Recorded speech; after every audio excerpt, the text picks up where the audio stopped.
What up, everybody? I am your host, JP, and this is my co-host, Josh. Hey, everybody. And welcome back to another episode of the Film Bros podcast.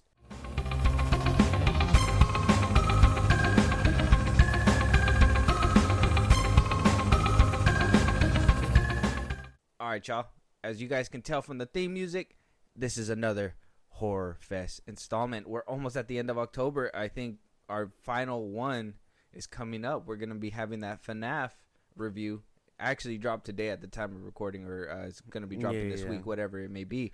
But we are excited to move on to other things. Well, actually, I'm kind of basking in the blood and the gore and all that stuff. Well, you're over here shriveling up, shaking just a little bit. It's okay. It's okay. It's not for everybody, but I appreciate you taking this journey with me. Yeah. I know you've seen a lot of guts.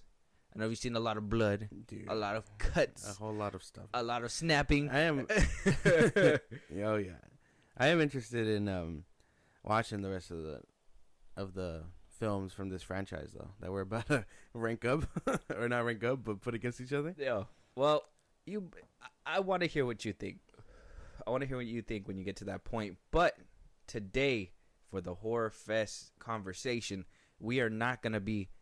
We're not only going to rank these movies, but we're going to compare them, and we're going to go ahead and stack it up, and we're going to do a little game as well, and basically find out to see which one is the superior, regardless of what it says. That's right. The movies that we will be comparing today, we're going to be going back to the past at the same time to the future with this remake. Josh, let them know the two movies we're comparing. A Nightmare on Elm Street, 1984, and then A Nightmare on Elm Street remake, 2010. Did you know that after the heart stops beating, the brain keeps functioning for well over 7 minutes? We got 6 more minutes to play. The 1980s was a vibe, obviously. That's when a lot of the horror stuff was coming out. All the horror icons. We towards the tail end of the 80s, we were still in that horror section, but we were kind of slipping out, and then the 90s came around, and it was all bright and colorful, and it wasn't a good time for a horror fan unless you were like into like slashers and stuff. I would say then Scream came out and all that. Yeah, so like I said, we are going to be doing a little game. I do have categories here. We're going to be ranking which one's the better Freddy. Obviously, there's 2 movies, so we got to decide which one's the better Freddy. We will be deciding as well which one was well made, right? Which movie was well made. That the characters, we're gonna be stacking them up as well. Characters, which ones added more depth to the conversation, to the story, all that stuff all together. But first, as always, we're always gonna check the Rotten Tomato score. I know they're unreliable, Josh. I know you hate them. I know you want to throw tomatoes at them, but right. We're still going to go by their metric. So the 1984 Nightmare on Elm Street got a 95% on the critic score with an 84% audience score. What the fuck happened there? I mean, I would say that has to be nostalgia. Rotten Tomatoes wasn't around at that time. And whoever went back to watch it, they're like, oh, fuck yeah, this is fucking for the culture. I remember when this came out, type shit. Yeah. Oh, that's insane, actually. I think that's the highest we've seen, other than Halloween 2018? Yeah. That's pretty high, man. Holy fuck. I want to see what the 2010 one is already. I don't even have notes for this. This is actually surprising. Yeah, it's way high up there. Yeah. 2010, I mean, the audience score makes sense, but the critic score, okay. I was expecting low. Now, we're gonna move on to the 2010 one, but I gotta say something. I gotta preference this. Okay. I gotta make sure that everybody knows the time, the era that was in. It was in a time in the era where remakes were just a thing, right? Yeah. We had remakes and 3D. I think that was the era with remakes and 3D. Yeah. So we had Saw 3D, which was Saw 7, the last installment of Saw, right? We had Piranha. That wound up coming out the same year, Piranha 3D. If you guys want another whammy to go in the 2010s, The Last Airbender was also Damn. released in the same year that this movie was That's released. a horror movie in itself. Nightmare on Elm Street, the 2010 version, that one came out at a whopping 14% on Rotten Tomatoes from the critics and a 43% audience score. Now, I told you I needed to preference it first, give you context, because I feel like they gave him the shit score because of the fact that, one, horror movies obviously get bad scores in itself. Second, I think this was coming out at the part where people were already getting sick of remakes. People didn't want to see that. It was in the beginning where people were actually rejecting it for a minute, and then obviously studios were like, nope, you're gonna eat this shit, and then sequels, remakes marched on. What do you think about the score? You think it's too low? You think that they're being harsh compared to the original? Yeah, of course they're being harsh, dude. 14%, and what's the audience? 43? Oh, 43. Damn, dude. Yeah, fuck. That's harsh, dude. Like, I have my gripes about the movie, but even I don't think it's that bad. Yeah, I wouldn't give it a 14. That's insane. That's kind of That's I said, insane. but I feel like that was in that era. I think it was the time to be like, yeah, this is horror, and it's not really making too much sense, or maybe it's too much. I mean, breaking down what happens in this 2010 version. Now, I've seen this movie multiple times. This is the first time that I actually had to break it down. Rewatching it, there's a lot of heavy-handed things in this one that would, in my opinion, would have probably turned off a lot of people. Right? For sure. I think that's why, for a fact, this one probably hurt a lot, because there's a lot of very infuriating things to see. A lot of things like that, and it's only because of those heavy-handed things where I feel like it also does tune people out of it, because you're just like, well, I don't want to see this. Yeah, I'd rather see kills. Yeah, taking up space with things that shouldn't be in your face as much. Exactly. Well, should it or should it not be? I feel like that's a conversation in itself. I mean, should we be aware? It's kind of like that Sound of Freedom movie. Should we be aware of these things? Should we be watching it? And then you have people that say, well, I can't watch that. It's too much. Well, is it, it's too hard. It's too hard to watch because it hits too. It's too real. Yeah, it's too real. That's the problem. But those things in horror movies, it's just, some people just don't want to see that. You know what I mean? Mm-hmm. In a horror movie, at least. That Sound of Freedom movie could have its own thing, but you don't want to see that kind of thing in a horror movie, I don't think. I would argue to say that is the perfect time to see fucked up shit like that. I mean, you're already putting your brain's in disbelief already because of, the murders, all that stuff. I mean, nah, man, Freddy's real. By that time, I mean, if you're pulling something like that up, and we'll start the comparison there, because I feel like it's kind of like the hardest part.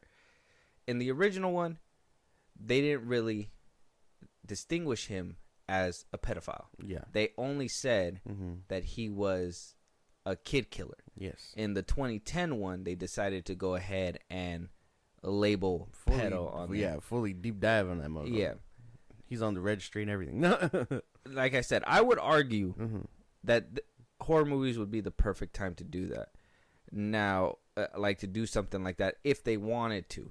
I'm not saying that they should be putting these things in movies, but at the same time, if it's part of the creative vision and it helps the story, in my opinion, I will say it kind of helped the story. In the original one, they just said it was a kid killer. Now, that could make you feel a little bit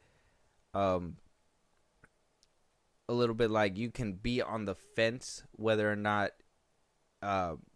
he deserved the punishment that the parents gave him because he was a kid killer.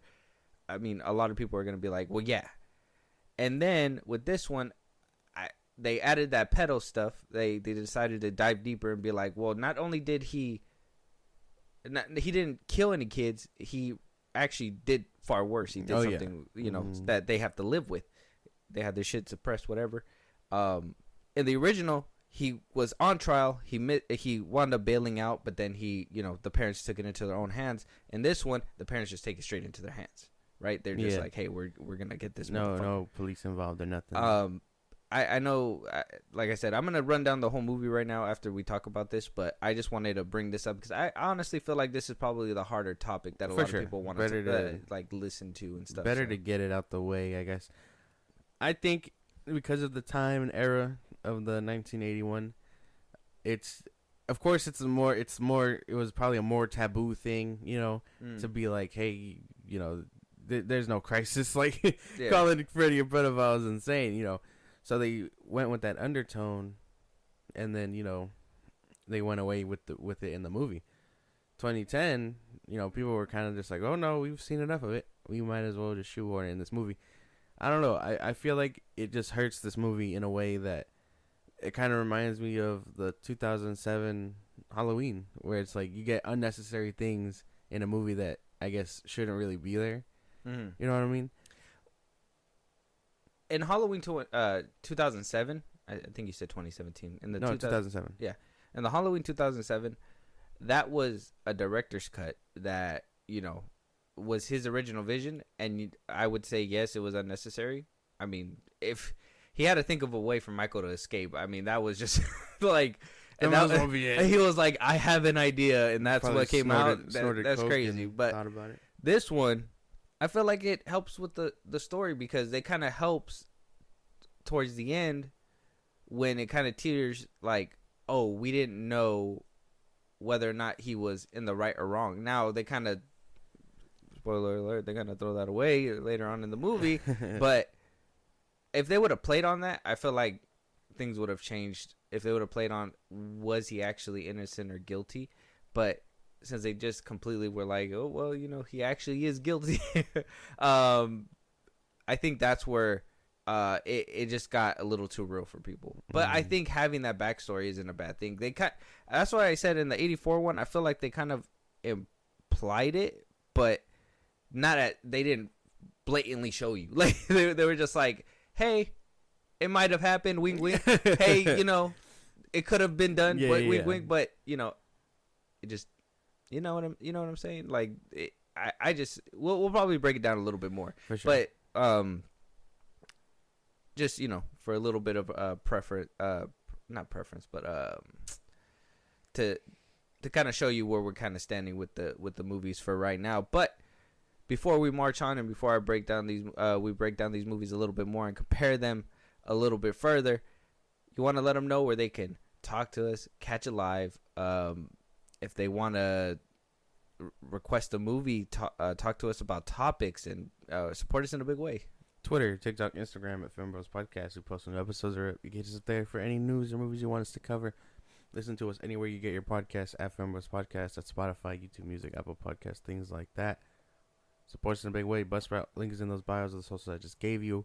Supporters get special thanks on episodes and special perks just for you guys on the side because you support us and we recognize you for supporting. We'd appreciate it. Catch a live on Twitch at FIlmBros Podcast. We go live every Saturday and throughout the week. Be a part of the conversation. And then subscribe to our YouTube at FIlmBros Podcast. Yes. With that, let's start getting into it. So, A Nightmare on Elm Street, 1984 was directed by Wes Craven. Writer was Wes Craven, obviously icon in itself. Mm-hmm. Now, I'm going to tell you the events of the movie, but I'm going to go ahead and give you that after because they're basically the same thing. So I basically got to say it one time. Yeah. In the original, Nancy Thompson was played by Heather Langenkamp. Glenn Lance was played by Johnny Depp, his first on-screen role ever. Now look where he's at, getting shitted on in his bed. Lieutenant Thompson, by John Saxton. Freddy Krueger was played by Robert Englund, and so on and so forth. You also see a little cameo from... She wasn't a big name then, but she turned into a big name in the Insidious franchise. But Lynn Shane, she was the teacher in that movie. She was young, very young. Nightmare on Elm Street, 1984, everybody. And then Nightmare on Elm Street, 2010. That one was directed by Samuel Bayer. Writers were Wesley Strick, Eric Heiser, and Wes Craven apparently has a writer's cred too. So he kind of helped, maybe. Freddy Krueger in this version was played by Jakey Earl Haley. He was hot off Watchmen. Mm-hmm. He was a superstar at the time. They said this is the guy who's gonna bring it to life. Nancy Holbrook, Rooney Mara, played by Rooney Mara, Quentin Smith was played by Kyle Geller. Chris Fowles was played by Katie Cassidy. And the rest of the... Clancy Brown was in this one. He played Alan Smith. And Connie Britton, Dr. Gwen Hallbrook. Clancy Brown, he's came out in multiple movies. Most notable, I believe, The Hunger Games. And Connie Britton, I know her from American Horror Story. She was the mom in the first season. All right. Well, I've never seen that show. No? No. You got to get your horror up, bro. No. I'm actually fine with it. What'd you tell me? What'd you tell me? Got to get your money up, not your funny up. Oh, wait. No, funny up, not your money up. Oh, I don't know. Man, you already fucked it up. I fumbled it? Yeah. I fumbled it hard? Yeah. Harder than the 2010 version? Yeah. Oh, wow. I'm mad. I'm mad at you. So, in these movies, like I said, they decided to go carbon copy remake, where 2007 Halloween decided to say, hey, we're going to try to do something different. This one basically does the same thing, but yeah, does different things to expand on it, I guess. So, obviously, starts off with a bunch of teenagers. They see Freddy Krueger in their dreams. They start freaking out. They stay awake. In the 84 version, Michael, we gotta stop talking about Michael Myers. Freddy Krueger, basically, is fucking with them day and night, not letting them sleep. In the 2010 version, same thing, fucking with them day and night, not letting them sleep. Kills off a bunch of the teens until we get the final showdown with the boyfriend, the girlfriend, and Freddy Krueger. Or I guess in the 2010 version, they didn't say they were boyfriend or girlfriend; they were just friends or whatever. Yeah. Freddy really said boyfriend multiple times. They weren't. I felt like they did that just to be like, well, you know, the original, they were boyfriend. So I don't know. But they do that. And then at the very end, we think Freddy's dead. They done the deed. One, he gets burnt to a crisp and then stabbed, right? Yes. And then the other one, he gets hacked up, loses his hand. Yeah. And gets slit on his throat. Mm-hmm. And then, surprise, we both get... In both versions, we get a bad final kill. Yeah. In my opinion, bad in different ways. Obviously, the era and the times are gonna dictate that. Yeah. With that being said, Josh, what are your thoughts? Your initial thoughts on watching the '84 version? I've seen it before. I knew, obviously, it's a classic. I think it just suffers from the same thing that Halloween. The OG Halloween suffers from, and it's just dated. It does have good stuff in it. Like, I think the kills are just iconic. Like, even the stuff they used for the OG kills was really spot on stuff. Like like those kills are iconic. We'll get to which one was my favorite, obviously, later. But honestly, yeah, classic. Not really much to go on other than that. It was just dated. Like yeah. It's hard to watch a 1980s movie and be really enticed, I guess, because you know the technology is lack thereof. Yeah. But I mean, for the most part, I thought it was good. There was nothing really bad about it. Nothing really good about it either, other than some of the kills. But other than that, it was pretty average. Did you feel Robert Englund was a breakout star with that? Oh yeah, I mean, Freddy in that one. Well, yeah, obviously he went on to do like how many more before New Nightmare? I mean, some people could say, "Well, I don't think he's iconic." People could be like, "Well, he played the role, but he wasn't good enough for," you know what I mean? People could say that. He played him out throughout the sequels, right? Yeah. Except for the 2010 version. Oh yeah, the 2010 version isn't a sequel. It's a reboot. It's a remake. Yeah. What do you call it? I think he played him up until Wes Craven's New Nightmare, and then they changed him. Basically, yeah. Yeah, he has to be iconic at that point. I'm not saying that he's not. No, I'm just saying that's what it sounds like. I'm saying that some people might say. You sound like some people. Some people might say, you just played a role in a character. No, he's iconic. It's not so much the sense of because he was acting throughout all of it. You know what I mean? It's not like Michael Myers or Freddy where they kept changing like big gamooks, you know, just to give you that scary person, the extra oomph. Yeah, I think the only one to play him consecutively was in the recent trilogy, and that was only him. And yeah, I can admit he's great, but you know, him versus the constant change up is different.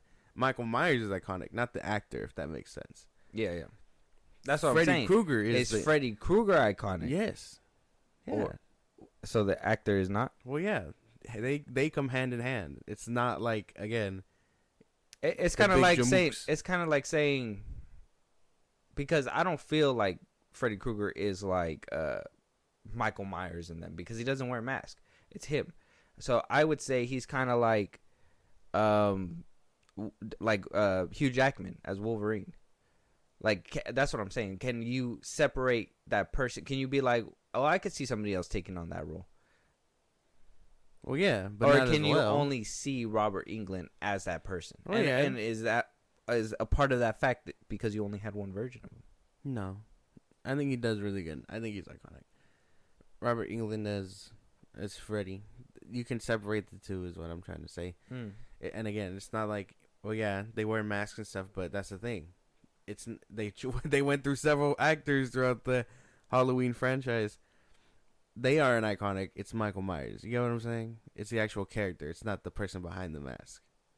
Because it's usually a stunt person or whatever. So then, so then it's not Robert. You're comparing what I feel is apples to oranges, because one's wearing a mask where Robert Englund is not. That's why, because one's giving a real performance. That's what I'm saying. Robert Englund as Freddy is iconic. So it's different. So, okay. All right. I was just trying to clarify That's that. what I know. I'm trying to get there, and I hope I'm making sense. Just let me just write it down. What about your initial reaction to the 2010 version? After watching the 84 version, what was your initial reaction to the 2010? I remember watching the 2010 one. I don't think when it came out, but I was young, obviously. I recognized some stuff, and then immediately, like, once I seen some things, I was like, oh, I remember where this is going. So on and so forth. I was kind of going into it like, okay, clearly this is a fresh take. You can't have any strings attached to the OG. But this one was almost like the OG in some ways. So it really throws you out of it sometimes to try and keep that perspective. But I thought it was, I don't know. It felt like just a lesser version of the OG, if that makes sense. And while I do like that they capitalized on some things and went deeper, because obviously they had the budget for that, I feel like it was lacking in some things like character and things like that. But it was pretty good. I'm not knocking it too bad. I thought it was average. Yeah, the 84 for me, it gave me kind of like a rewatching it and actually having analyzed it this time. It gave me kind of like a Lost Boys type of vibe. I know it was an 80s movie, and that's probably Lost Boys came out after, so they probably all those have the same vibe. Yeah, basically all 80s horror movies basically give you that. Even in like Terminator, you get that. Yeah, so. And so the tone was there. Everything was cool. At the end of it, I like Robert Englund's portrayal. I don't like how goofy Freddy Krueger is as a killer, and so like clumsy in the 84 version. But I do like in the 2010 version. I also don't like how he's super serious. I felt like they could have probably found a balance. I think by the end of both of them, to kind of like sum it up really short so we can move on a little bit, is Freddy Krueger as a killer to me is not really, I guess, is not really for me. I enjoy the Nightmare on Elm Street. What are we doing here, bro? I was watching them and I'm just like, these it's not for me. Like, I enjoy the horror aspect and I enjoy like what the 84 did for horror itself, like where it's come from. And then I like the progression in the 2010 where they try to, do that again and up the ante. I think at one point in post-production they were like, oh, we got to make this movie 3D because they wanted to keep up with the times. They were even trying to like push it. Good thing they didn't. That would have probably been terrible. But that would have hurt this movie negatively. 100%. Even with some of the things that were happening. But I think both of them, though they have decent plots and premises, both of them, I think a lot of the execution of the movies handicap both of them. And I'm not just talking about the 84 one. I'm talking about the 2010 one. So that's just for me. I don't think Freddy movies like Nightmare on Elm Street are 100% for me. I'm more of a practical kind of person. So watching these again and having to analyze them, I'm just like, yeah, no, I don't think they're for me. But I'm willing to break these down and since I have strings attached, this is one of these ones where I'm just gonna like I'm hate fucking this Oh movie. man, this is that thing where we keep running into it, and I'm surprised we haven't talked about it any further. You like, I can enjoy the practical shit, but I like the mystical shit too. So he is like right on my alley. I get the kills, I get the mystical shit, and it's like, damn, interesting how that works. Oh, because of okay, I see the connection. You get what I'm saying? I never thought about that. Yeah, no, you were just putting it out there, and I was like, man, yeah, no, this, like, it really makes me interested because of that. Only because, like, yeah, I can get behind this dude being a thing, and like, you know, whatever. It's quite literally why I want to finish watching them. Like, I almost put on the second one right after the watching the first one. Yeah, but I was like, damn, I gotta watch the remake now. Yeah, but I plan to watch them, and like, I think that's what's interesting me more is the fact that, like, how make believe he is, I guess. Yeah, And they keep the practicality with kills and whatnot. Yeah, I see that. Yeah, but let's start diving into it. I Yeah. want to start putting these movies against each other, and I want to figure out, honestly, which one is the better one. So let's start with the characters. Let's start with the plot line. Obviously, we didn't just have the film in the '84 version. It kind of revolved around Nancy, and then her friends. Were kind of getting murdered around her, but the film basically followed Nancy throughout the whole movie.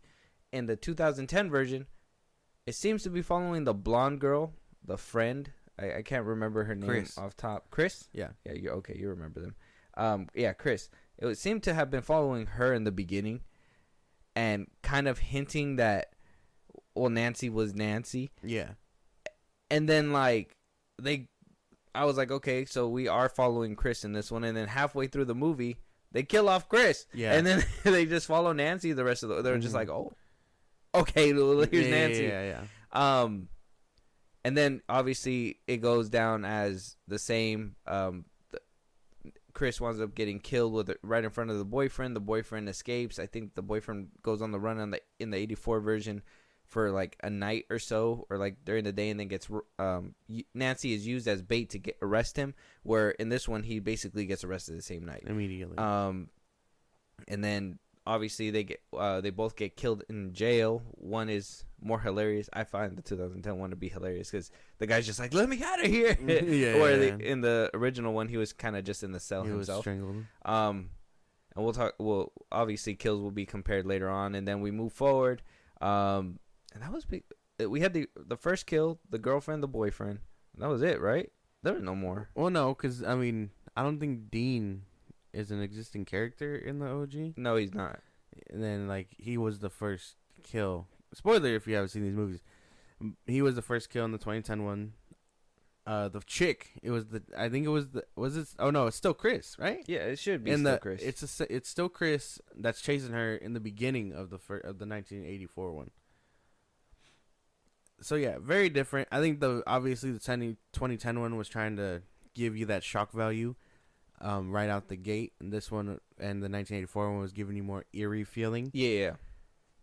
I guess as far as movie intros go, do you prefer the shock value or the eeriness? Because we get some eeriness with the 2010 one, but again, it's a lot. You can tell that it's a lot more heavy-handed because they want to give you that shock value right out the gate. Yeah, they were really trying to imply that something was going to happen. Where in the first one, it kind of just starts off slow. Yeah, and then you're eventually introduced to Freddy and all that. Yeah. I like the 2010 one. I like the shock value. I enjoy how in the beginning he's automatically a threat, whereas in the 84, easing your way into it is not a bad thing. I guess this is just up to preference, but I really like that hard-hitting. Establish him as a threat. Let me know what the fuck this dude's working with, especially if we already seen and was kind of like slowly introduced in the original. I would say this is how they should have started off the 2010 one. Okay, that's fair. I like the scenery of the 2010 one, like the diner and things like that. Yeah. Like, but I don't know if right out the gate the kill was necessary. I'm still I feel very indifferent about it, I guess. I do like the aspect of what it looks like in real time, you know, because the way he dies and stuff, he basically stabs himself. I just like the way that they played it off, how from Chris's POV, or just he does it himself. There's no one there. as far as the 1984 one goes, I like the eeriness of it. I like the actual like setup, and maybe that's just because how they all were those movies way back when. Mm-hmm. They all kind of had a slow start, but I think I prefer the slow start. Okay. Yeah. It really shows who Freddy is. I think because he's basically I think he knows he's that pretty much invincible in the dream world. So Yeah. he's it's like prey playing with their food. I guess. Yeah. And that's gonna probably be a talk for when we talk about Freddy and all that. But we had one extra character in the 2010 one, and we only had 3 in the other one. Yeah. Which one did you feel executed it better, at least plot wise? What do you mean? Like kills, getting through the movie with the characters. Which ones were more tolerable to you? The 84 versions or the 2010 versions? More tolerable. The 84 had good kills. Some of it came off goofy only because of the time. Not kills, characters. Oh, characters. What? I could have sworn you said kills. I said. That's my bad. Yeah. Characters? Yeah.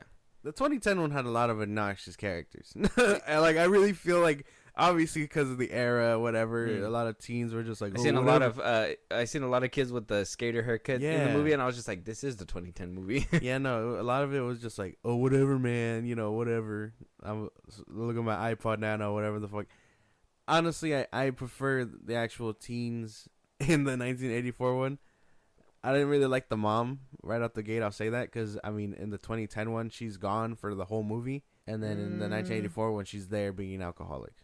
I guess that's a question. Did you like that the mom was responsible and actually watching out for her daughter? Or did you like that she was a drunk looking out for her daughter? Oh, well, I mean, she was gone the whole movie, dude, in the 2010 one. The mom? Yeah, she goes, she's like, I have a flight to London, and then she's just not there again. Nancy's mom? Yeah. Nancy's mom was there the whole time. The one that you're talking about is Chris's mom. Oh, Chris's mom. Damn. Yeah. Okay. That's Chris's mom. But that's what I'm saying. That one has 2 characters to follow. You're following Chris. For like good 15 minutes. No, not even. I checked the time. We're following Chris for the first 30 minutes of the movie. Oh, shit. And then Nancy. And then, no, I think Nancy, no, because we get the whole thing where she dies and everything like that. Nancy is not officially the main character until an hour into the movie.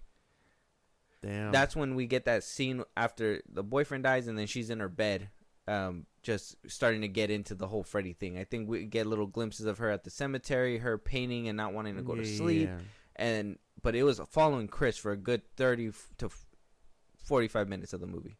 Hour into the movie, that's when we see Nancy. Holy I'm shit. like, what the fuck? So that was one thing for me in the 2010 one when it came to the characters and the way they handled it. I was like, why are we following one character and dumping her off and then following the other one? I thought they were going to change it up and be like, okay, we're going to follow Chris. Yeah. And Nancy's going to get the shaft this one. Damn, dude. And they didn't pull the does trigger. Me off so hard, yeah. And then I guess after all that, I think the 1984 one has a straighter line of things going on. You know who your main character is, things like that. Mm-hmm. And as far as the mom goes, again, just to get back to that topic, I kind of don't. I wasn't really fucking with her character. I was kind of just like, damn, why is she around? like she was an alcoholic the whole movie, and I was kind of like, oh well. So I guess I prefer the 2010. Yeah, mom. and they didn't really in the 84 one. They didn't really dive into like besides what they did. They didn't really dive into like why she was an alcoholic or acting like this to her daughter. They just were like, oh, she's just gonna be a drunk in this Times movie. are tough, man. Yeah, I'm gonna pick up the bottle. And then in the 2010 one, well, I feel like the mom was just overbearing in that one. With Nancy, obviously the one with Chris, she did leave on a flight, and she was just like, see ya, get some sleep. She got some sleep. Come back and she gonna be dead. Yeah, she got some sleep. All right. And then, yeah, Nancy's mom was overbearing and made sure that she was watching out for her, but she was more caring and loving. It wasn't like a alcoholic or trying to be abusive. Like, she was actually trying to like watch out for Nancy in this one. So I will say, as far as characters go and the way they handle them, I think the 84 does better, giving you a straight stream of like plot and like who we're following, and lets you know off the bat who these characters are, even though they don't dive into their backgrounds too much. But the 2010 one, I do like what they did with the mom in that one. I think the characters, she was more valuable. Yeah, the characters weren't so good when it. Following the characters weren't so good. I did like when we finally settled on Nancy, but it was just so far into the movie. I was like, well, what the, why even tease her in the beginning or anything like that if we're just gonna completely ignore her for the rest of the movie? It just seemed like they put her in there kind of to be like, well, no, Nancy needs to be the one to win, otherwise, people are gonna riot. Yeah. So, character wise, 1 through 5, how do we feel about the characters? In the 1984 version, I'll give it a 3. And I can appreciate what the 2010 one was doing, fleshing them out or whatever. But again, a lot of that stuff comes because they obviously had the budget and the times were different, so on and so forth. I'll give them like a 3.5. The characters? Yeah, in the 2010 one. In the 2010? Yeah. 3.5. Mm-hmm. And the 84? 3. A 3. And then for me, the 84, I'd give it a 3 as well for the 84. I think they really told you who the characters were. Obviously, like I said, they didn't give you hella background. They were just like, these are your characters. This is the way they act. Yeah. They're gonna fucking die tonight. That was basically doesn't matter if you're not gonna get to know them. Yeah, so I give the characters in the 84 a 3, but in the 2010 one, I gotta give it a 2. I gave them that half point only because they managed to flesh out some shit, but again, they were all obnoxious. You know what I mean? They didn't feel like teenagers to me. Like Dean looked like an old man. Like am I tripping in that?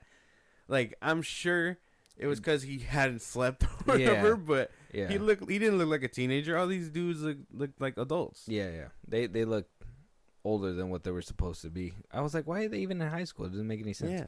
At that point, put them in college.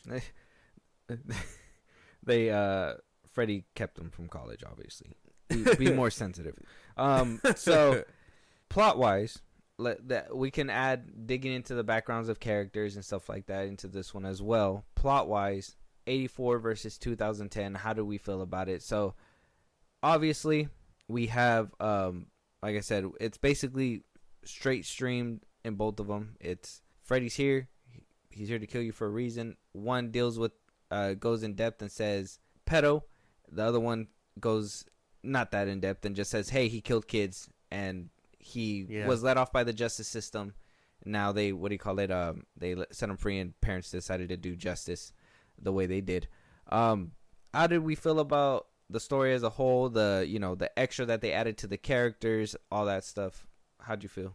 I like that I really enjoy that the 2010 one just added depth. Maybe too much depth hurt them a little bit, depending on how you look at the runtime and things like that. As fun as the 1984 one, I was really vibing with the surface level, I guess, of the characters. Cause they're gonna die. It doesn't really matter what their interests are. Just that, you know what I mean. Like unless they're a main component, they're gonna die. Yeah. So Chris in the 1984 one, the boyfriend, like, you know what I mean. Like we don't need their backstory, I guess. Like other than they're Nancy's friends and things like that. So I think I'm probably fucking with the 1984 version again with this one, only because it's surface level things, and the 2010 one, it does have pluses, but all that character depth really just kind of falls flat when you think about it. Even as far as the whole the pedophile stuff with Freddy and things like that, like it's cool they gave him that depth, I guess. But way too heavy-handed, and for me, it was just unsettling and not in a good way, I guess. Yeah.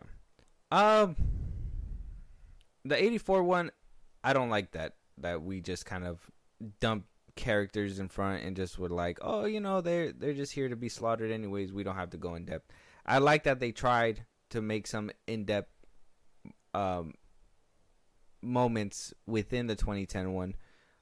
They try to get the actors to act their ass off. I know Nancy was doing her best, with her, trauma scenes and everything, which was good.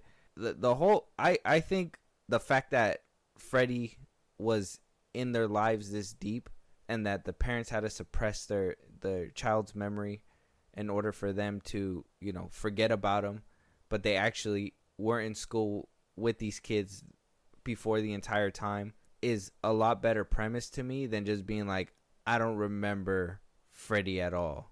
You know what I mean? Because in the original 84, he was killing kids, and the parents were just like, he was let off, so we're just gonna do justice. He didn't even hurt your kid.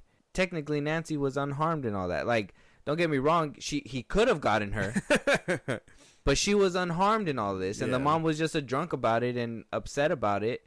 But like at the end of the day, Nancy was fine. She didn't even know who Freddy was until he was just like, well, Elm Street is the place where I reside because this is where I died. Yeah. I'm going to kill all your kids still and blah, blah, blah, blah. So, I mean, the 84 one, that's cool, but doesn't really give you a tie to the characters. It just says, oh, I'm here to kill kids. Your parents fucked up and killed me. I'm still going to kill you, all of your fucking kids on this street. So, in the 2010 one, I kind of like that they gave that character development where it's like, okay, these kids are really traumatized, not because of the fact that he's just killing kids on that street. It's because these specific kids are specific to Freddy Krueger. That Marcus kid was specific to Freddy Krueger. All of his victims were in that class with him, so he loved those kids. He's chasing those kids now. I mean, the motivation kind of stops when all those kids are dead, and it's kind of like, well, now I'm just going to be a mass serial ghost killer on Elm Street. Like, I feel like that's where later on, if they would have made sequels, it would have probably hiccuped. But for this movie itself, for the 2010, I kind of like that whole plot line and how like it kind of helped with the characters. That's fair. I that's fair only in the fact that, again, I think it's just a question of runtime, and you know what I mean. Mm-hmm. Like 1984 film is not going to be as long as the remake of a few years later. I honestly feel like the remake was like, how long was it? Felt like two close to 3 hours. Well, it was an hour and a half. So literally the first 45 minutes was Chris and the boyfriend in the 2010 one, and then the boyfriend dying, and then Nancy the last 30 minutes. Yeah. And in the 84 it was Nancy the whole time, plus with Freddy Krueger in tow and all that. So at the end of it, what would you point 84 1 through 5 for the plot? How would you do that? I don't want to be too favorable because, again, it does have its flaws. I give it a 3. A 3? Yeah. And for the 2010? 2010, taking in what you said and things like that, I can appreciate what he was trying to do. I give it a 3. I think they're on par right there. I will say that the townspeople having that motive was interesting because is it better to have them just right out the gate go after him and incite their own kind of justice, or is it more fucked up that the justice system failed and so they took it in their own hands to do justice? You know what I mean? I think circumstance really makes a difference too. Like I said, in the 84 one, if my kid was in that class, all right, if my kid was in that, or if he was killing kids on the street or whatever, and we lived on that street, and they were like, well, you know what? As Neighborhood Watch says, we got to get this guy. Yeah. I guess it makes sense for the 84. They were going to be like, okay, we're going to go ahead and press this guy. But Neighborhood Watch handbook would say call the cops first and let them deal with the kid killer. They did. The trial happened. He got let off, and then they went to go do the thing.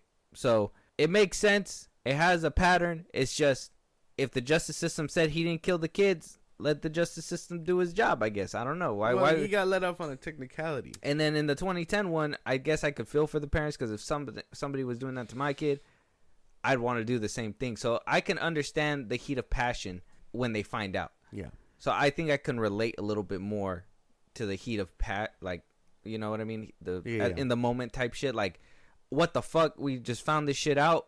Fuck that. We're going to go get this motherfucker ourselves. You feel me? Yeah. And then, obviously, they decided to do that too, but after the justice system and everything. So, I got to give the 2010 one, like, at least a 5. No, I'm playing. Oh, same, bro. Story-wise, I got to give it a 4. Plot, all that, I'll give it a 4. And then the 84 one, I got to give it, like, a 3. It did its job. It let you know what it needed to do. I respect it, but I think that in the moment type feeling, and especially for the I'm one of those that the punishment needs to fit the crime. Oh, okay. And so I feel like the punishment for Freddy in the 2010 one fit the crime. In the 84 one, if they would have went into it and been like, did he actually kill the kids? Or, yeah, we seen him kill the kids, then I could be like, well, it fit the crime. But we didn't even get all that. We just got to assume, off word that he'd killed all these kids. Hell yeah, he killed those kids. But I mean, the justice system said, no, he didn't. He got off on a technicality. What? So You technically didn't stab him. You're Jigsaw. It's a whole different franchise now. Freddy Krueger. I want to play a game. Watching a lot of horror movies. Yeah, no. They're all coming to mix in together. I see what you're saying.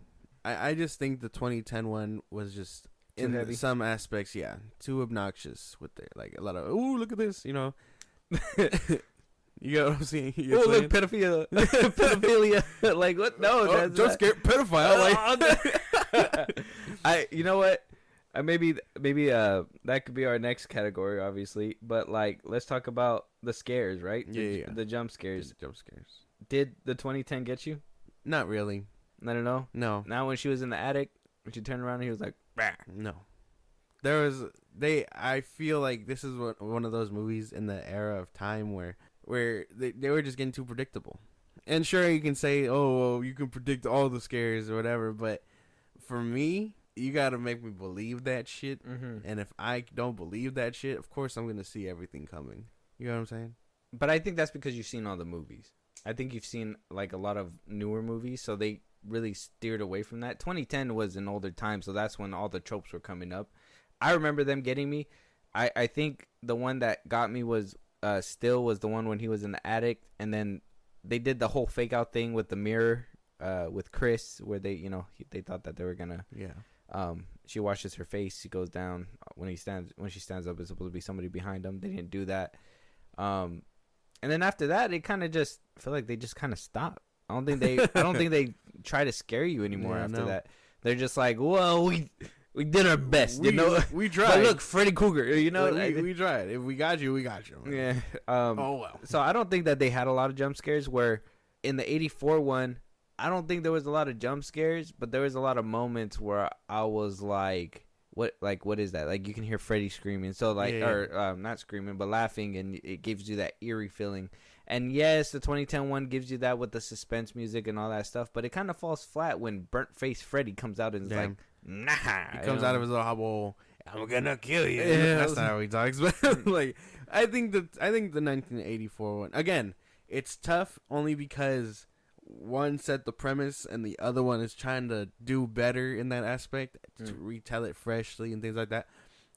And the 1984 one, it was a lot of eeriness, and there was not much jump scare, but I feel like the 1984 one kind of does it a little better in terms of like scaring, I guess. Not scary, but I'd say suspense. I think like I said, 2010 one is like they tried too hard.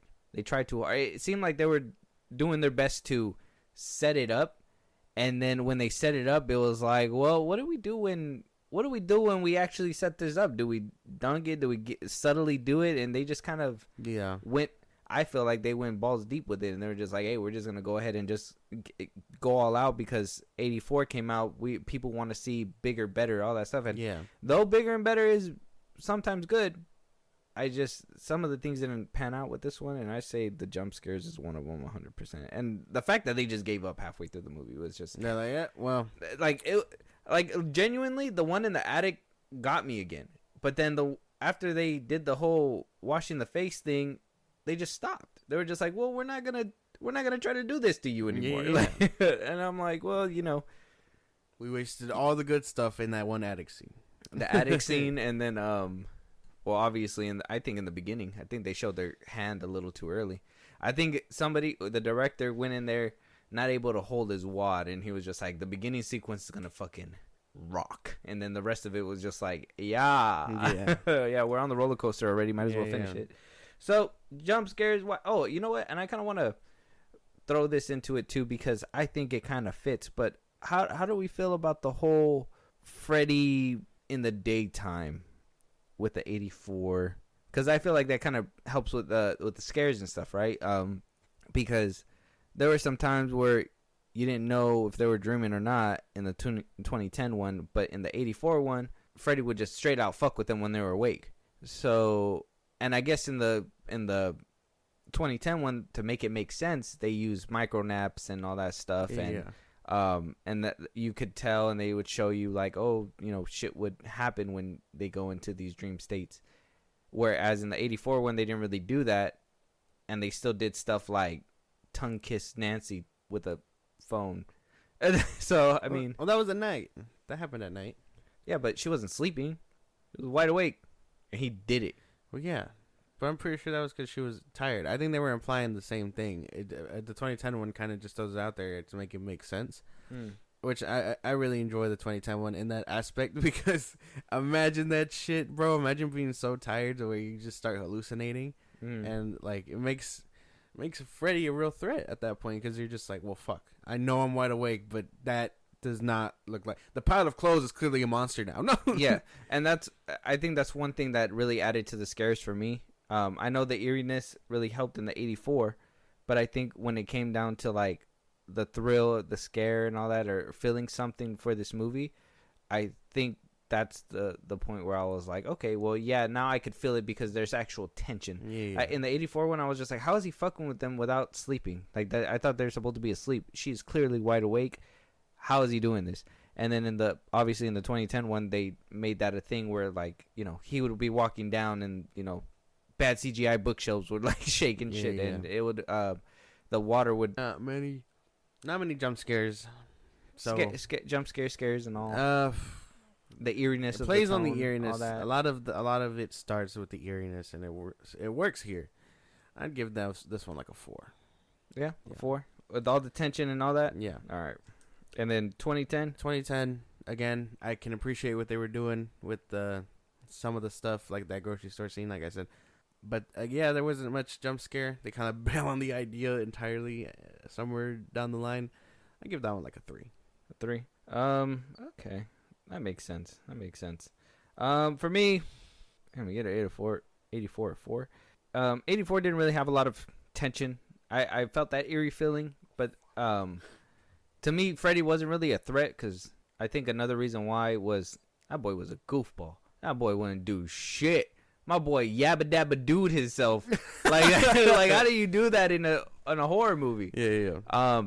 He swings his arm like it's a bat and misses, like if he's fucking Jason Voorhees or something, and then is like, oh, and then he gets up and then like chases him, and I'm like, what? Like, it felt like Freddy can control the dream, but then you slip, motherfucker. Like, that doesn't make any sense. You can't control your footwork. That doesn't make any sense. That's I didn't make it. That was not scary to me at all. So with 84, I got to give it a 2. I think it gave me that eeriness, but at the end of the day, there was not really enough scary elements to make me feel anything. Yeah. But I think with the 2010 one, they didn't have him yabba dabba do, and they gave him that like playfulness and everything. That, what do you call it? That the 84. Yeah. They try to give him that playfulness. I feel like he was more serious in this one, Freddy. But that I feel like his vibe really added to the extra vibe that the movie was giving with the blood and the extra kills and all that. So I gotta give this one a solid 3 with the scariness meter. I don't think it was like super scary. It was average. I could have walked away and been fine with it, but I gotta analyze it. So I gotta give it a 3 at least. But let's go to my favorite part, actually. CGI. Obviously, the 84 didn't have any CGI, or as much. They had practical shit. So we'll try to compare it. Obviously, the times are gonna be different. We can't really compare CGI to what they had in. It's just visual effects. Yeah, it's not CGI. It's visual effects. I guess the best part to kind of compare and give you an idea of like what I'm talking about, the ending, the kills. In the original, the mom is killed by getting sucked through a door, and you could clearly tell it was a fucking doll. Yeah. Now you could clearly tell in multiple parts of the movie that there's multiple dolls there. Obviously, you can use that as a factor if you need to assess your number.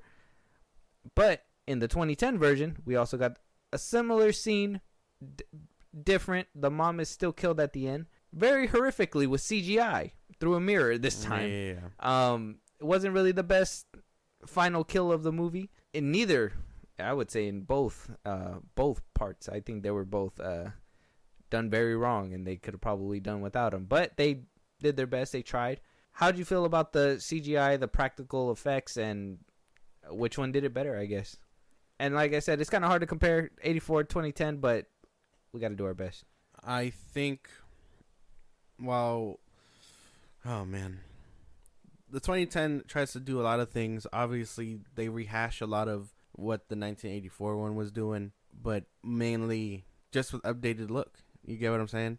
Like the wall scene, the bathroom scene, like you get a lot of the same looking scenes. They're just updated. Yeah, they CGI. give you, they used a lot of iconic shots. Yeah, I think the 1984 one does it so much better because they were limited at the time. It was a lot about getting creative. Yes, the dolls look stupid, and you can tell that there's a bunch. But again, that's just chalked up to the times. In way off topic, but in Halloween 2, a kid gets murdered. You can tell that's like a doll the way he swings. You know what I mean? So it's a product of the time, and I can appreciate that they knowing the time and things like that. They went with that because they were like, this is gonna be good. Like, sure, it looks like a doll, but this is gonna kill in theaters, whatever. And in the 2010 one, they just try to recapitalize on those famous shots too much to where, like, yeah, it kind of hurts. And again, some of the CGI they do use is kind of bad. Like, that last kill was, like, bad. Yeah. The shaky bookshelves were bad. Yeah. What other CGI was bad? The blood that shot down and dropped her into the bed. Yeah. At the end of the movie was pretty. I mean, it was better than what the rest of it was, but that one was pretty bad too. That's what I'm saying. Like, the 84 one, I think both movies are gonna get docked for this shit. I'll even put it on my number. They're both getting 2s. Fuck that. They're both getting 2s. You're lucky. The reason why they're both getting 2s is because they both, though I get it, it's the times. I know 84, they didn't have a lot of CGI. They had to go with a lot of practical stuff. But if you can't make it work, I'd say just drop it from the movie. The doll at the very end, the dolls in between. I get the skeleton one when she's getting, like, sucked into the bed. I do like the iconic shots, like in the 84 where, you know, he's in the wall and it's actually just plastic. Like, I've seen the behind the scenes. It's actually just plastic, and then it obviously is changed into a wall later on. And then the hand in the tub, and there was a lot of iconic shots in this one that were redid in the 2010 one. Some of them were better. The wall one was not better. They tried to go a little bit more all out by having them come out and the knives actually coming out the wall. And I give them props for trying, but the CGI in it was atrocious. Yeah. And it being a 2010 movie, there was a lot of times where I was like, that could have been practical. You guys could have easily done that practical and saved some money for those money shots that you actually wanted to do, like that ending. Like the bookshelves. I think that was one that really stood out to me because you could tell he was just on a platform and, like, the walls were green screen or whatever. You could have easily put him on a practical set with bookshelves, shook it, made it fall, cut away, come back, and the bookshelves are fine. Yeah. But you guys literally wasted money to CGI bookshelves shaking. The water CGI to make it reverse, I get that, fine, whatever. I mean, that's probably just a reverse shot or whatever. But, like, other stuff that was unnecessary, like the hallway that turns into in the original, it looked like it was just marshmallow, like what is it, jet puff in the stairs, right? In this one, they're like, oh, we gotta go bigger. How are we gonna go bigger? Hallway turns into blood or whatever. But the change up was so stupid. Why didn't you just do what they did in the original? Have her step a couple feet into it and then eventually just change it gradually. It would have blended in so much better. Yeah. Now, like, I know when we talk about this, I don't want to make it sound like I'm a filmmaker or anything. Like, I know what to do, but, you know, visually and what I think could have probably would have been really does play a part, because I at least with my weigh-ins, because you've seen these kinds of things done better. I think you've seen a hallway scene with that turns into a pool in a different movie. I'm trying to remember what it is off top, but you've seen it before and they've done it way better. So both of them off top, got to give them 2s. No, I'm giving the 1984 one a 3 and the 2010 one a 2. Explain, please. Well, like I said, the 1984 one just does a lot better with what they got. And yeah, you could totally look at it like from that perspective of if you can't be done, don't do it. But they were going all out for this one, I guess. And it just looks better. I know. Comparing the 2010 one with actual CGI and all that to a practical looking movie is two different things. But the 2010 one, with its advancements in technology, should have been able to perform so much better than a movie in 1984. The 1984 one just kind of blows it out the water with all the visual effects. That's not true, because I think I think they even out, because in the 84 one, like, they do have some nice close up shots when they slice her in the chest and it's all four, and then that's basically it. The other one, he gets hung. You see the other little things. You see Freddy Krueger in a fucking fat suit when he's getting burnt up alive at the end of the movie. When they change him for the body double. It's so funny. Yeah. The dolls, and in the 2010 one, yeah, they should have done more, and that's what I'm saying. Like, I'm judging them by the times, and I've seen movies in the 80s where they do better with dolls. Yeah, we see Halloween 2, they get hit with the thing, but it's just a doll. That makes sense. He was in a mask. You can't really tell. I mean, unless you're really like, oh yeah, that is a doll. Like, you could tell, but you can't really tell.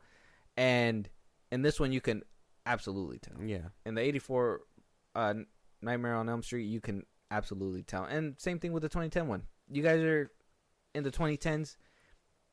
Though the Avatar: The Last Airbender was ass. Piranha 3D was kind of shit. Like, all those movies were bad. They had better CGI than what they try to do in this one. And, like I said, 2010. This was in the beginning of CGI when everything was made great. Nowadays, in 2023, I mean, CGI is kind of slip and grift. But they could have done a little bit better with this movie. So that's why I say, for the times that they were in, and seeing other movies in that eras, they could have done better. They both deserve a 2 for me. Yeah, no. I just think the 1984 one does it so much better. Okay. With less, too. All right. So, we're getting to our final 2 categories. We're going to add them up pretty soon.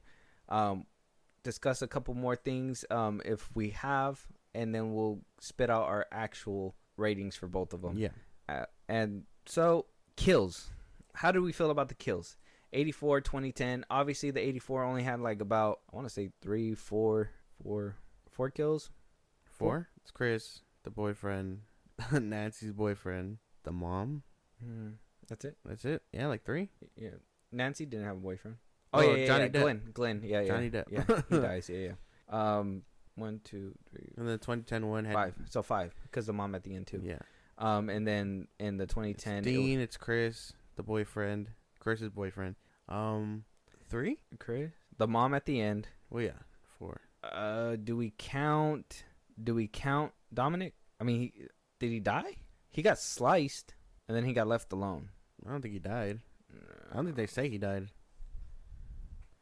No, I don't think he died. I think he just got cut up, because he even helps finish him off. He didn't die. But we'll still no, it wasn't a kill. It doesn't count then. So 2010 only had 4 with the mom. 4. Dean, Chris's boyfriend, and the mom. 4. Yeah. Well. And then 4. So 4 and 4. What the fuck?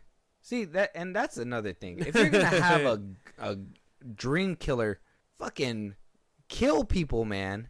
What the hell? That's crazy. Just 4 kills. That's insane. So how do we rate these kills? What do you think? 84. 84. I think 84. Again, Dean was a really good kill.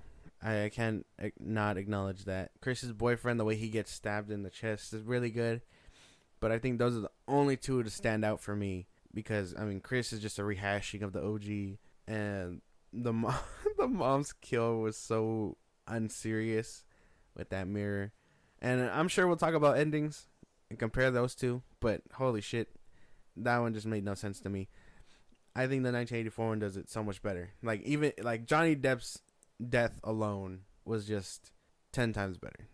Yeah, that was that I think that's the most iconic kill, to be honest. Is the 84. I give it to the 84. 84. What's the number? Out of 5, right? Yeah. 4. 4 Mm-hmm. for kills. Yeah. And then 10. 2010, 2.5. Oh. Cause I can give it to they didn't stand out as much, but I can give it to the way Dean died and the boyfriend. I forget his name. Chris's boyfriend. Yeah. Yeah. Yeah, that one was crazy. Like when he was like, the mind stays alive for 7 minutes after the heart stops or whatever. Like that was kind of creative. That shit went hard a little bit. That's what I'm saying. I like that they actually used dream stuff because that shit's real. Like apparently your brain does go for 7 minutes after it's, or even longer than that sometimes. And then like, what was the other thing that he had said, or what they bring up, the whole micro naps? That was a real thing too. Yeah. Which is insane. I had to look that up. I wanted to really make sure, but yeah, it's fucking true. If you go days without sleeping, you will hallucinate. And then if your brain is really overheated, you can go into a coma. That's insane. That is so. Don't stay awake like that. Yeah. Get some sleep. Worry about your guys' health. Kill wise, they both only have 4. The mom gets killed twice in the 84 one. One under the sheets, and then she turns into a toy skeleton and then she's a toy at the end of the movie. He yabba dabba dude Nancy multiple times.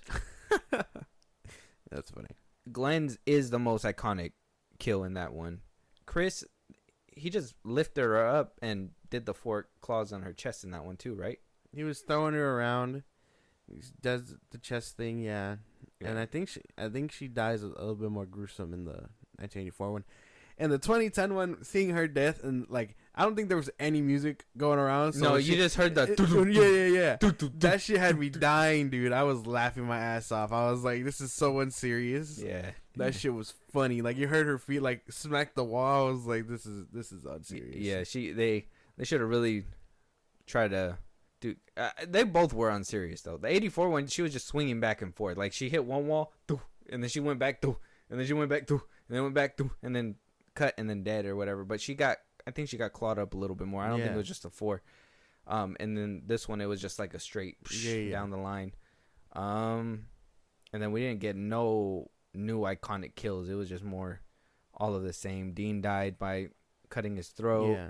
The boyfriend got his shit pushed in through his chest. Yeah, I'll give it to the 84 one. I know I've been trying to be a little bit more favorable to the 2010, but the kills in I gotta give it a 4 for the Glenn one.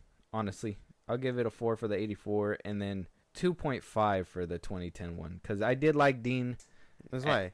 And then Dean and the boyfriend are like the only ones to stick out. Yeah, I do like those two. They did a reverse Glenn where obviously the blood, and she falls from the bed and all that, but that's not that like that's a cool visionary thing to look at. Yeah, but wasted if I'm being for real. Yeah, like why didn't you? It would have been cool to have seen maybe like honestly Dominic die, because I would have probably been like, they could have probably used that to have done an iconic kill on him like they did with Glenn, and they just kind of squandered it. They wasted it. So with that, we're to our final question: who was the better Freddy Krueger? Yeah, we're gonna pit them together. Freddy Kruegers. We have Jackie Earl Haley in the 2010 and the great Robert Englund in the 1984. Yeah. Like you said, he's very iconic. Robert Englund is more playful in his. He jokes, laughs. In the 2010 one, Jackie Earl Haley is more scary, I guess. He does evil laughs, chuckles, all that good stuff. He's more burnt in the face. I think they said in the behind the scenes multiple times that they were trying to go for a more burn victim kind of look. Yeah. And in the 84 one, it was all prosthetics. They made him look kind of burnt, but it, obviously it was fake. It was mocked up to be more horror. He looked more melted. Yeah, exactly. Than burn victim, I guess. Exactly. So what do you think about both Freddy's? And I mean, whatever score you give them. Yeah, I want to start with look, because like, no hate to the 2010 one, but Freddy's look is just iconic. Like, I really feel like Robert Englund is just where it's at look wise. So I'm giving that to him, obviously, right out the gate. I wish we would have had a balance between the funny and seriousness of both, because the 2010 one, I like that he was serious. I also really enjoy Robert Englund only because he was that playful in a very like creepy way, I guess. Like, I don't know.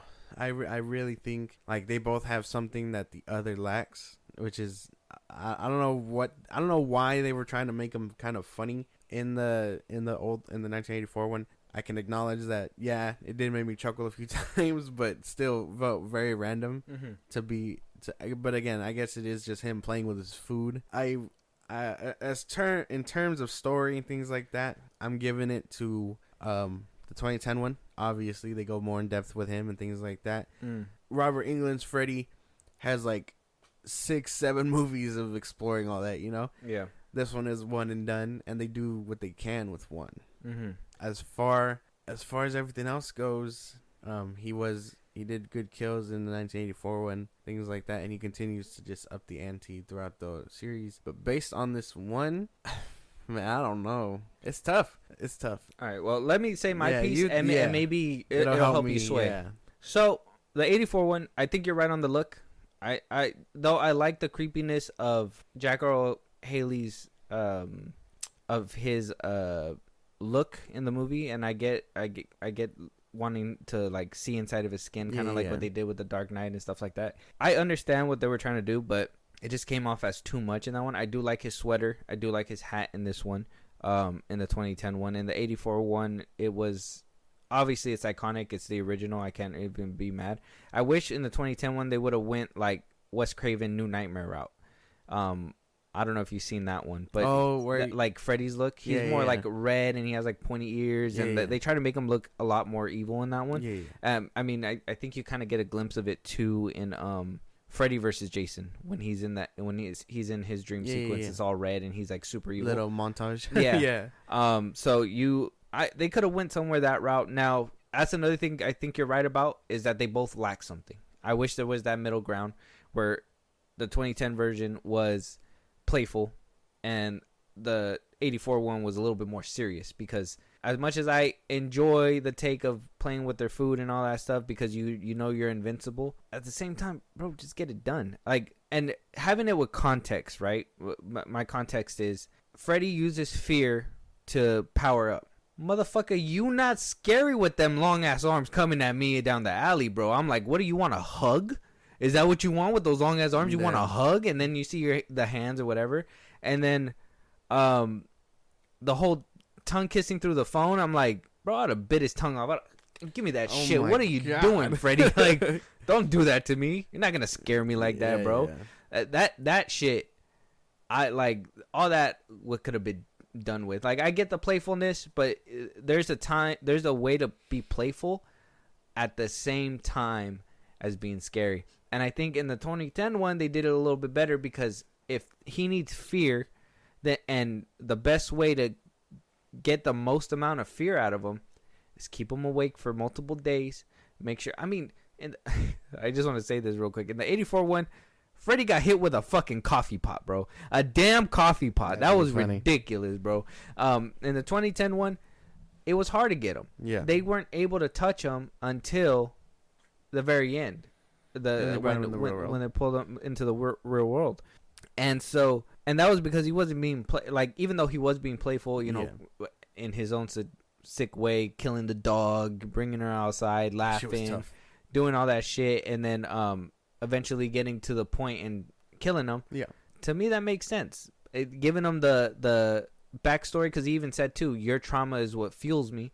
You're scared of me, and you remembering the fact that, you know, I did this to you scares you even more. So now I'm even more powerful. Like, you're not going to be able to stop me. Like, with that context, that fear is needed. I personally got to give it to I wouldn't say the actor himself for Freddy, but the direction that they were going with in 2010. Okay. I don't think that he executed it to the best of his ability, only because of the fact that they overdid it with the makeup and the way that they made him look. Robert Englund is a icon. He had the motive. He just needed the better look. Yeah, the better look, and maybe talking too, because I didn't like the whole, like, I understand him being creepy, but Robert Englund, when he spoke, he was able to, you know, get his point across when he's speaking. This one, it was just more like, you know that your brain lives 7 minutes after. His lips were like not moving. They weren't moving at all. I was like, damn, Freddy, you trying to kiss him? Like, what are you doing? Give him a kiss on the forehead?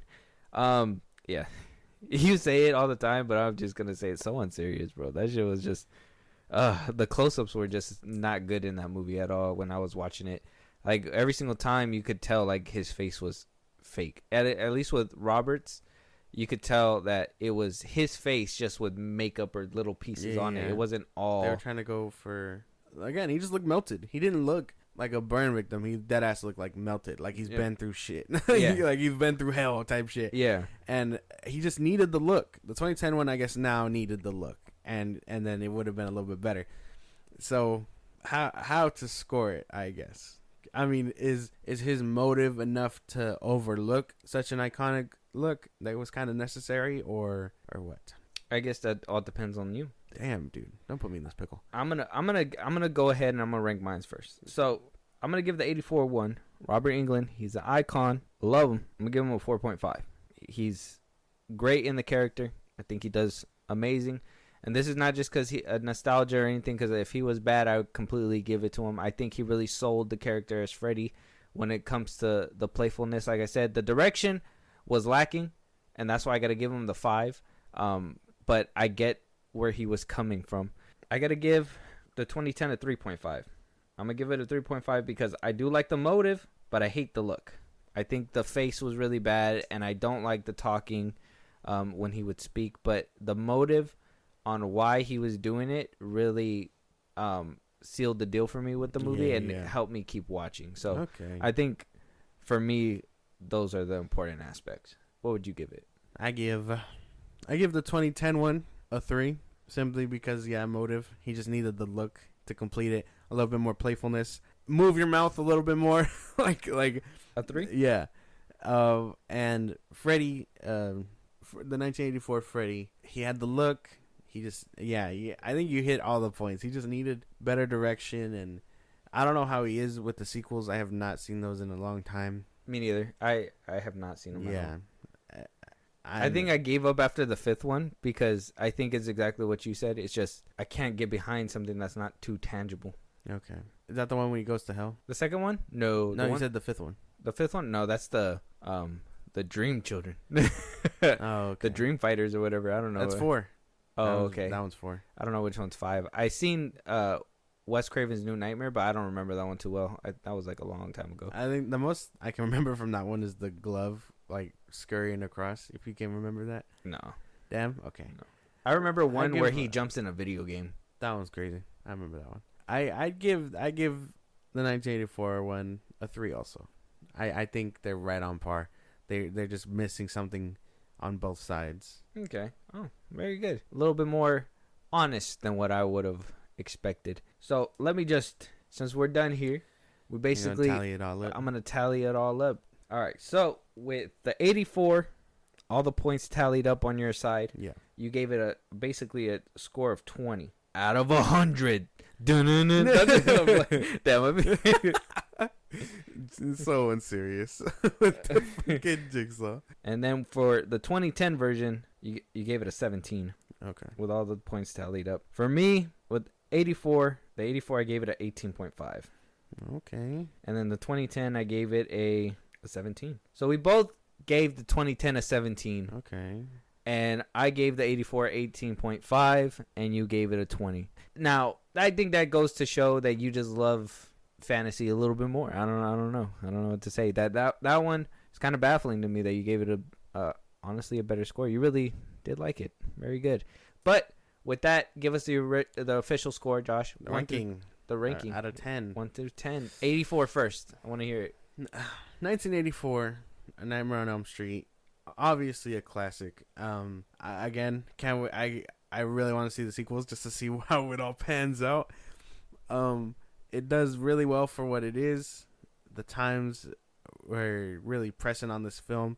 You can tell, obviously, but they did a lot of creative things with limited technology. To me, when it's stacked up to its what's supposed to be its predecessor, I honestly think it does better in almost all aspects. I'd give it. Oh, it was also a good watch. Like you really can't knock this one as a classic. I'd give it 8 out of 10. I think it was really good. You going first, or am I doing 2010? Let me do my 84. Okay. So it's old. That's right out the gate. You know it's bad when you say that shit. It's old. It's dated. Robert Englund's a star in that movie. The rest of the cast is cool. Johnny Depp obviously proved that he is going to be a star one day. Unfortunately, he did not make it to the end of the movie. The kills were iconic, so iconic that the remake had to do it again. But then you have the flaws where it doesn't make sense why he's coming out in the daytime. Why is the mama drunk? Why is the father so irresponsible? Like, your daughter's telling you she's about to die. You're giving zero fucks, my G. Yeah. Zero fucks. Like, like the police. help. It's like, oh, go back to bed. Like, who the fuck are you to tell me to go get my dad, bro? Like, all that. So there's, and then, you know, obviously the practical effects were really hard to watch, and Freddy yabba dabba doing a lot when he could have easily had the kids multiple times, and maybe that was him being playful, but a lot of the times it looked like he just got juked out by a teenager. So, I mean, I gotta give it like a 6. I'll give the movie a 6. Okay. It's better than your average movie because of some of the kills and stuff, but it's not. I wouldn't say it's 95% on Rotten Tomatoes. That's hilarious. That's so funny, dude. I was expecting so much less, and then the 2010 one just crapped itself. That's funny. Yeah, the 2010 they took They out their hated that anger. shit. They took out their anger there. They gave the 84 a couple points because of how bad they gave it. The 2010 one. What'd you think of the 2010? What's your ranking for that one? 2010 Nightmare on Elm Street, pretty good. I'll start off by giving it its flowers. It tried to do some interesting things, but it rehashed a lot of what the 1984 one was doing. I feel like if you're doing a remake, you should tell the same story, but change it up a little bit, add some spice. And they tried to do that. They went a little bit more heavy-handed with things. They explained things a little bit more thoroughly. But I feel like because of that, it does hurt itself a little bit, you know, with Chris and things like that, the townspeople, and all that other stuff. I'd give this one 6 out of 10. 6 out of 10. Yeah. 2010. The 2010 one is also dated, and not because it's old. Well, it is kind of old. I guess it's been like 10 years since it came out. No, 13? 13 years. Oh, no. I'm morphing. 13 years since a Nightmare on Elm Street movie. Yeah. Oh, yeah. That's crazy that movie put it off so bad. But it's insane because it actually did good in the box office. I think when I read it, I think the budget was like $65 million, and it wound up breaking in 117.8 million. I think at that point it just comes to audience. Critics, yeah, an audience, yeah, they pan that shit the fuck out of it. I've seen some of the comments, like, dude, like I said, not a lot of people could take that pedal stuff in, but with this one, I gotta say, I hate the character switching. I hate the fact that I was invested in this person, and then you're just gonna up and kill them, and then use them as an iconic gag later on.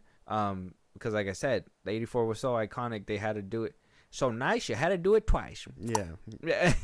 So I like the plot, and I like the premise. I like that he needs fear to live and to power up, so he's getting that fear one way or another. He's actually getting fear and not doing a bunch of goofy stuff. Now, I get it. Not a lot of people like the pedo stuff. I get it. I don't like it either. I think it's a hard watch.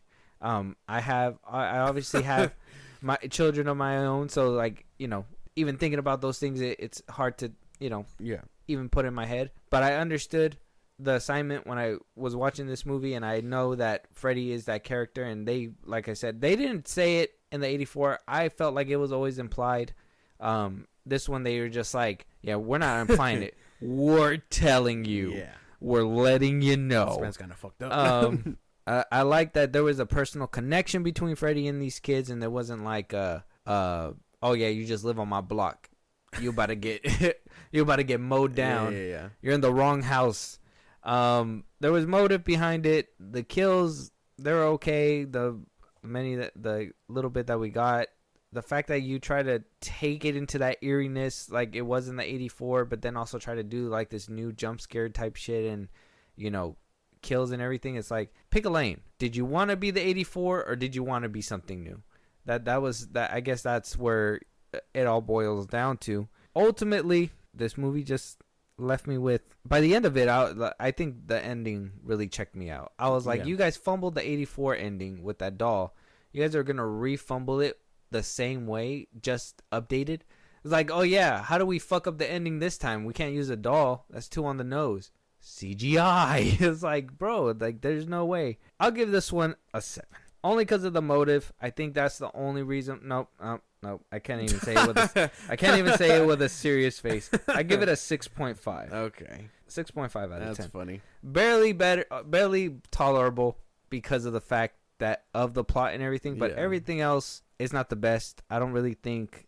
I think where my score is, you have, I'm saying it's a 6, right? So I'm saying like maybe 3 or 4 points is the plot and the fear part.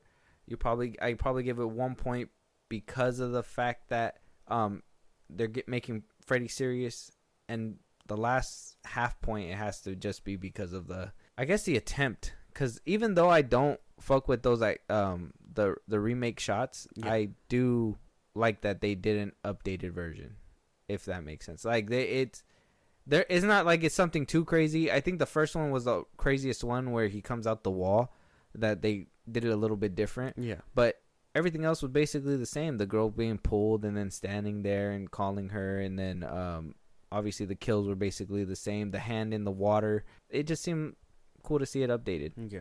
So I guess. But the only reason why we got 2 scores is because I kind of wanted to see and test something out when it came down to how we see it when pinned up against each other. Yeah. And how we see it in our own heads, in our own minds when we decided to, really put those factors in together. So technically you're right on the money. So am I. Basically, I guess both things came out the same way. We're 84 barely clears, but barely, because it's out. I would say it's kind of dated, and then 2010 kind of falls short just because of the obviously the direction and the actors or whatever and stuff. But it is what it is. I know that the Nancy girl, she was almost gonna quit acting because of this. Was she really? Yeah, she was like, this was the worst thing ever. She wound up pulling herself out of it and came out in a lot more movies, and she has a very blossoming career now. But that she said that this was her first role, and she almost did not want to come back. So that sucks. But there you guys have it. Let us know at the socials that my co-host here will give you guys what you guys think of both Nightmare on Elm Streets, the 84 and the 2010. If you guys watched the whole series, let us know what you guys think. Let us know if you guys want us to rank the series, or check it out. Maybe we'll save it for next Halloween. Maybe we'll give you guys a little bit of a treat if you guys really want it. Catch it live. Support us in a big way. Josh, let them know. Twitter, TikTok, Instagram at FIlmBros Podcast. We post new episodes are up. You get us up there for any news or movies you want us to cover. Listen to us anywhere you get your podcast at FIlmBros Podcast. Spotify, YouTube Music, Apple Podcasts, things like that. Support us in a big way. Buzzsprout, link is in those bios of the socials I just gave you. Supporters get special thanks on episodes and perks just meant for you guys on the side. So we recognize you for helping us out, and you get a little bonus thing not meant for regular people, I guess. Catch a live Twitch at FIlmBros Podcast. We go live every Saturday and throughout the week. Subscribe to our YouTube at FIlmBros Podcast. Yes. And we're also active on Facebook as well. I know you think that is for old people, but that's right. Facebook. Yeah. We're doing podcast. That. Yeah, make sure that you guys go follow that page. We're going to be on that as well for, those podcast listeners that are listening from there. And as well, like I said in the beginning of the episode, we are nearing the end of October. Yeah. But the fun does not stop here. We are going to do more things for November, Thanksgiving, and for the Christmas time and the New Year. So make sure that you guys are following, like all of our stuff, comment on our stuff, interact with us. We want to talk back to you guys, and we'll talk to you guys on the next one. Talk to you guys later.